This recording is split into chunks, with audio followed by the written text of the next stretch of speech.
Part 1 में दिखाया गया था कि इस गांव की भटकती हुई आत्मा को मुक्ति कैसे दिलाएगा राइस्टार। 25 साल पहले जब एक आदमी का खून किया गया था, एक दिन सुबह गांव में सब चीखते चिल्लाते हुए बोलने लगे, लाश लाश। दुकानदार की जली हुई लाश मिली। उसका नाम था हरी। हरी के कातिल को मारने के लिए हरी की आत्मा गांव में भटकने लगी। गांव के कुछ आदमियों को वह पहले ही मार चुका था। इस दरिंदे को जानो, ये था एक खूनी जो लोगों से पैसे लेकर बदले में उनका खून करता रहता था। इसके पास बहुत सारी बंदूकें भी मौजूद थीं। हर वारदात के बाद बस इतना कहता, मिशन कंप्लीट, और भाग जाता। सब कुछ जानने के बाद राइस्टार चल पड़ा अपने मामा जी के घर। मामा जी भूत प्रेत के बारे में अच्छा खासा जानते थे, इसलिए राइस्टार जैसे ही मामा जी के घर पहुंचा, देखा कि मामा जी फूलों के बगीचे में कुछ काम कर रहे थे। तभी वो बोला, मामा जी मामा जी। मामा जी बोले, राइस्टार बेटा तुम कब आए? राइस्टार बोला, मामा जी अभी जल्दी मेरे साथ चलिए, उस गांव के लोग बहुत मुसीबत में हैं, भटकती हुई आत्मा के बारे में।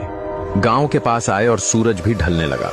गांव की दीवार के पास पहुंचकर मामा जी बोले, हाँ बेटा, इस गांव में एक भटकती हुई आत्मा का बस है। अगर कुछ नहीं किया तो वो आत्मा पूरे गांव को खत्म कर डालेगी। राइस्टार ने तुरंत गांव के सभी लोगों को बुला लिया। गांव के लोग एक एक करके भागते हुए आने लगे। मामा जी बोले, राइस्टार बेटा तुम उस दीवार के पीछे चले जाओ, क्योंकि तुम आते वक्त बोले थे कि उस आत्मा ने एक दिन तुमको मारने की धमकी दी थी। तू ही मारा था ना मुझे, मरेगा, तू भी मरेगा। ठीक है मामा जी, ऐसा कहकर वह दरवाजे के पीछे चले गए।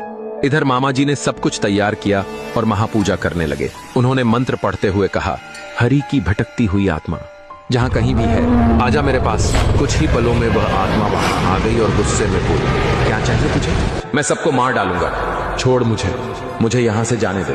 मामा जी शांत स्वर में बोले, तुझे मुक्ति मिलेगी, बस मेरे साथ चल। इसके बाद मामा जी उसे लेकर हरी की दुकान वाली जगह पर पहुंचे। उसी पेड़ पर उस आदमी की लाश टंगी हुई थी। कुल्हाड़ी से सिर धड़ से अलग कर दिया। हरी की आत्मा अब शांत हो गई। मामा जी बोले, इसका खेल भी अब खत्म हुआ और हरी की आत्मा को भी आखिरकार मुक्ति मिल गई। दोस्तों, क्या आप जानना चाहते हो कि हरी को आखिर क्यों और किसने मारा था? ये एक बेहद दिलचस्प कहानी है। अगर आप अगला पार्ट देखना चाहते हैं तो कमेंट में यस लिखकर जरूर बताएं।